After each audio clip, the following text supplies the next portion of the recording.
Welcome to the Connected Leaders Academy virtual conference designed to reshape your vision of transformation. As we navigate the evolving business landscape, our speakers will unveil innovative strategies to manage and initiate change. Prepare to adapt, innovate, and lead, ensuring your role as a catalyst in this transformative era.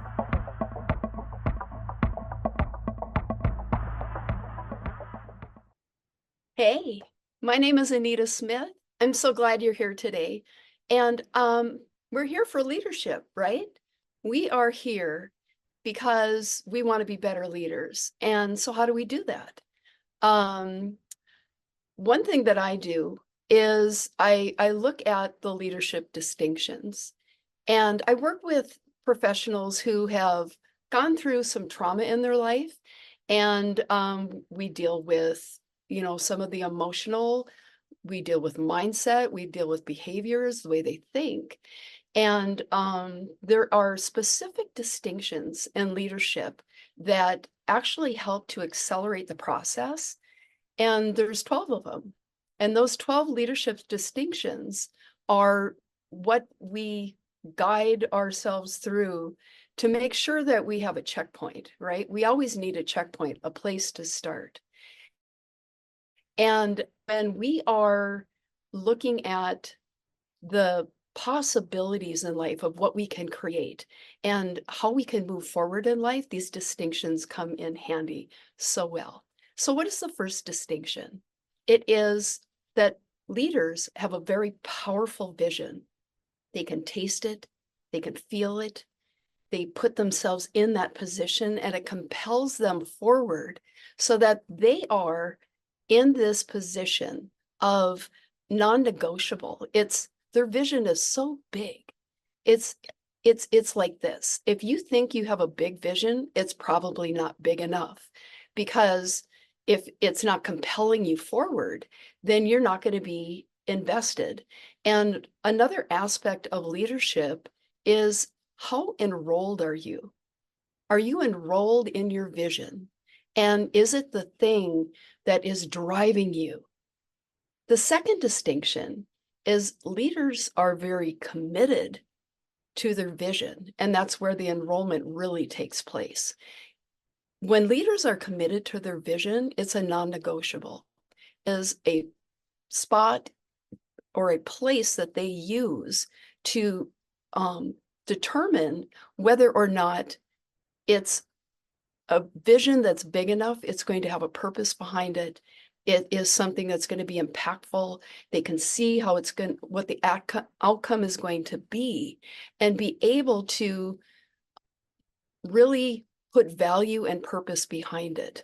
For example, if you were the leader of an organization that was raising funds, you would see that, especially around Christmas time, someone who is really in need is going to benefit from all the work that they're going to do and the families that they're going to impact, and the way that is going to just bring so much gratification back to keep the momentum and the energy flowing in that. The third distinction of a true leader is they live by value. They live by integrity. They live by their word. So if they say they're going to do what they're going to do, they carry it out to the end. And it is something that is not going to be where you're not going to allow roadblocks into this process. Those value systems .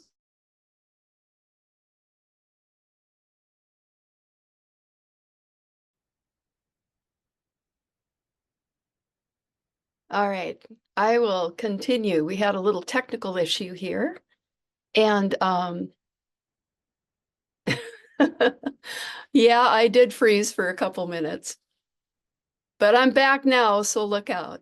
So, and continuing with the leadership distinctions, I was talking about leadership distinction number 3, where leaders live by their values. And when we are speaking of values, we're talking attitudes, decisions, behaviors, the way they think, the way they project and into a situation, right? And their values are much higher, and their anticipation of what the project is, what the people can do, and how they can impact the people around them. So leadership distinction number 4 ties right into this, because it's really how to empower others around them, and what kind of effect that they have on other individuals, their inspiration abilities, their ability to look at the possibilities of what something can be. Because leaders make something out of nothing, right? They can create. They're looking at the possibilities and what is the outcome that they're looking for? What is the outcome and the result that they can create? And leaders are very determined. They're courageous. They are inspiring. They are powerful. And it's not so much in a demeanor where they feel like they are need to come in and bulldoze, so to speak. There are very soft-spoken leaders that I know, but it's their presence and it's their value systems and what they believe in. And we did touch a little bit on value systems, and the value systems are just rock solid. They are aligned with their vision and what it's going to create. So the 5th distinction is leaders are change masters. And what do I mean by that? So I started to touch on that they create something out of nothing. Change masters are visionaries. Visionaries are ones that see the possibilities. It's how we've created, telephones, cell phones, the Wright brothers and Amelia Earhart, how they forged their way and they created something that no one else even thought was possible. Think about that. That takes so much courage. It takes so much vulnerability, because within that, they're willing to fail. And it's really not failure, because I remember seeing or reading a quote from Einstein where someone walked up to him and said, "How you do it? You failed 10,000 times." And he said, I never thought of it as failure. I thought of it more as feedback, because he was learning from everything that he had done. And what wasn't working, he set aside. So he leaned into what was working. And that's what he developed as a leader in his field of science. So there's leaders everywhere. The 6th distinction is leaders are risk takers. They are people that they don't hide. They're not afraid to hear someone say something. If you've ever been into a situation where you're creating something and they're like, "What are you doing that for?" Or "Who do you think you are?" Or, you've tried it before and it didn't work. And how that can play on your confidence, how that can play on your identity. And, if someone is looking at you as a failure, but you're like, "No, I just haven't figured it out yet. I still have more in me to give, and I'm willing to go all the way." So the 7th leadership distinction is leaders are responsible for it all. And what do I mean by that? I mean 100%. It's not 99, it's 100%. Leaders are seeing the impact that they can make.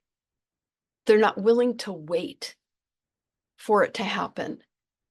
They're going to forge their way and make it a reality, make it their creation, help to build this vision into a reality that others get to benefit from.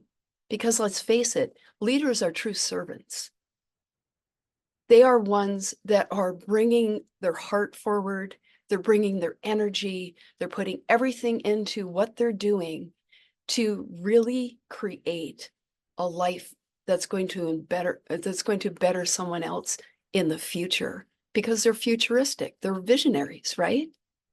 So distinction number 8 is leaders are expert communicators. They are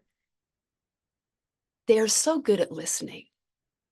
And I was reading a book by Stephen Covey, and one of the things that popped out of that book about leadership is that we are to listen first to understand and then be understood.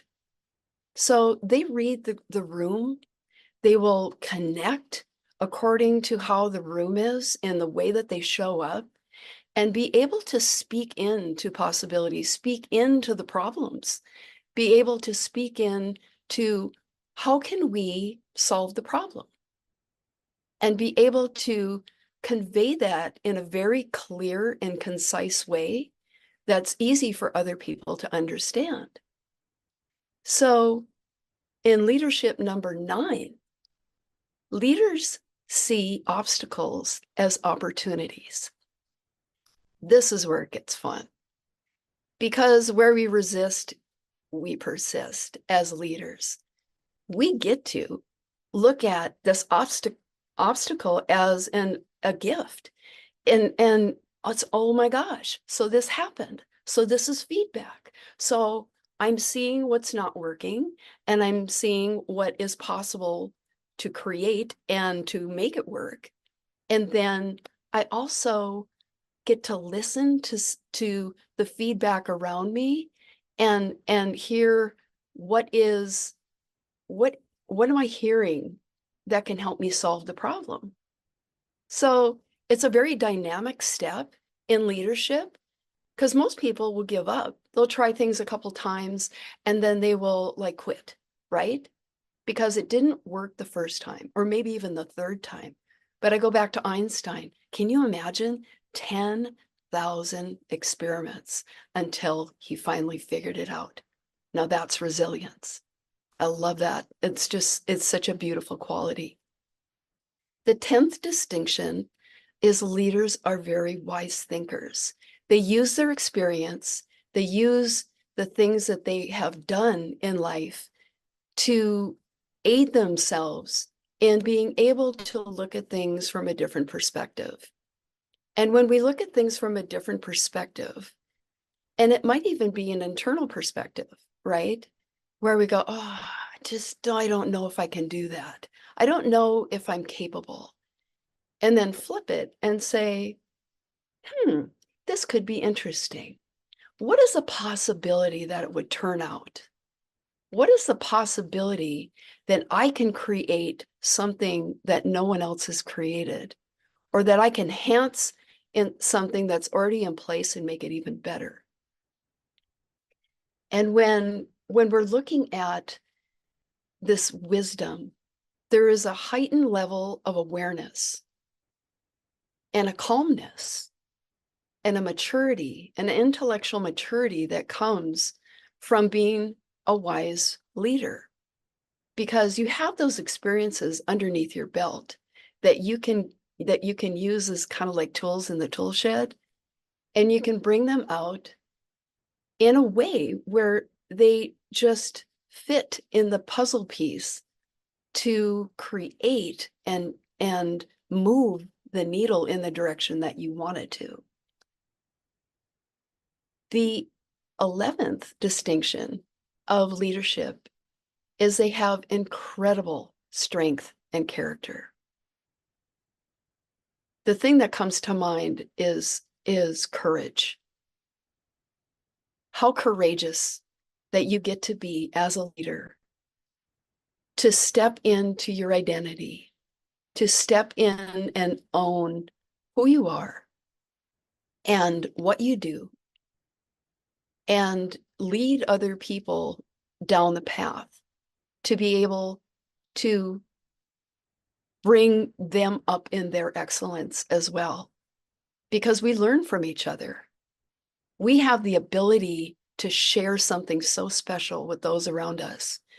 And, being able to see someone accomplish something builds faith in other people, right? So that character as a leader to forge through the things that are uncomfortable, to forge through the things that might hold so many other people back. It reminds me of the story of David in the Bible, which is one of my favorite stories.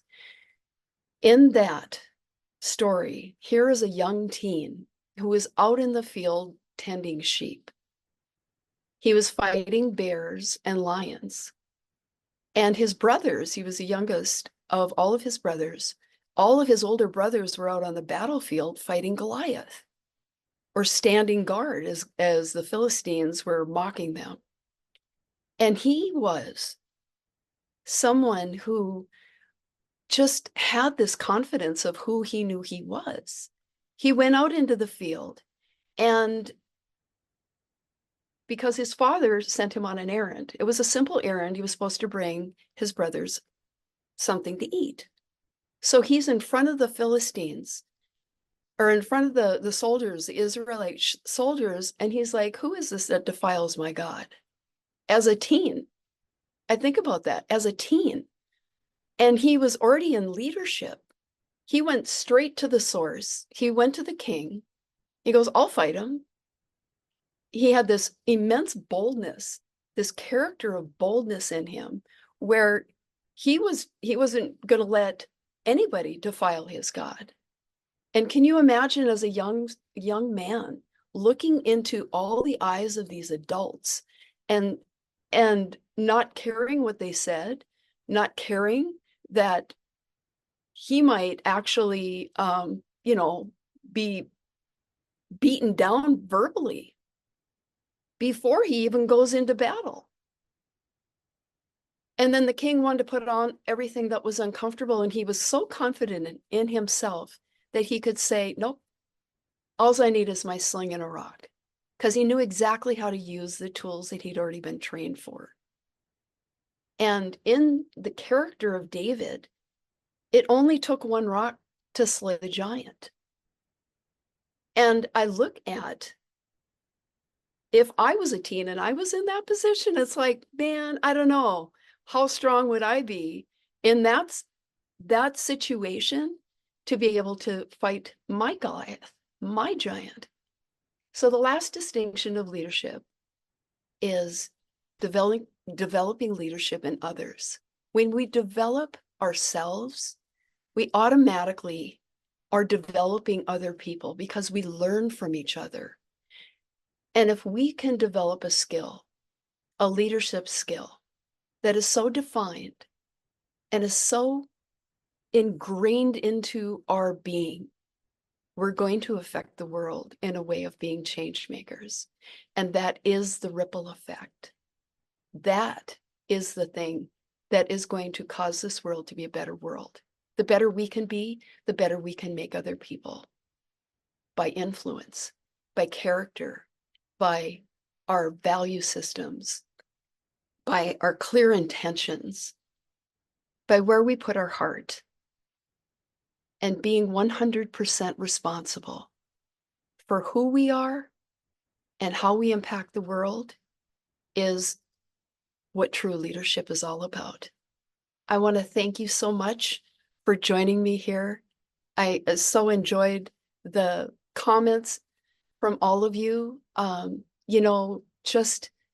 hope this landed, and I hope this blessed you today, and I hope this is something that will inspire you to be a better leader. Thank you so much.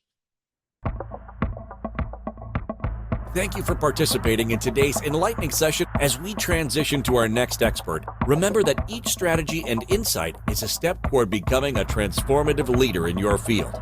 Visit connectedleadersacademy.com to stay engaged and informed.